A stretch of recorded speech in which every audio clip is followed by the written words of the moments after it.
শীতকাল মানেই লাল লাল ঝাল ঝাল মজাদার খাবার, আর সেটা যদি হয় গরম গরম লুচি আর কষা কষা আলুর দম, তাহলে তো কোনো কথাই নেই। হাই, আমি চৈতালি। আবারও চলে আসলাম আরেকটা নতুন ভিডিও নিয়ে। কড়াইতে তেল গরম করে সাদা জিরে ফোড়ন দিয়ে তাতে দিয়ে দিলাম আগে থেকে ভাপিয়ে রাখা আলুগুলো। আলুটা হালকা ভাজা হয়ে আসলেই দিয়ে দেব আদা আর বেশি করে কেটে রাখা টমেটোর পেস্ট। আর হ্যাঁ, এটা কিন্তু নিরামিষ আলুর দম। রুটির সাথে নিরামিষ আলুর দমই ভালো লাগে, তাই না?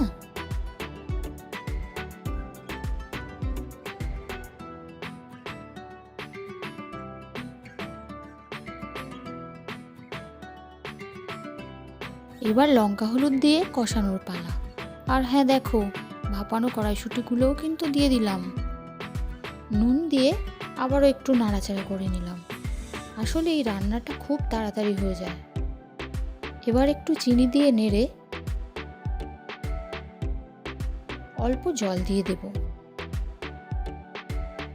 আর নামানোর আগে একটু কাসুরি মেথি আর গরম মশলা মিশিয়ে নিলেই তৈরি আমার লুচি দিয়ে খাওয়ার জন্য নিরামিষ আলুর দম। এই হলো আমাদের ডিনার। আমি এটা এনজয় করি, আর তোমরা তোমাদের ডিনার এনজয় করতে করতে আমার চ্যানেলটা লাইক আর সাবস্ক্রাইব করে দিও। বাই।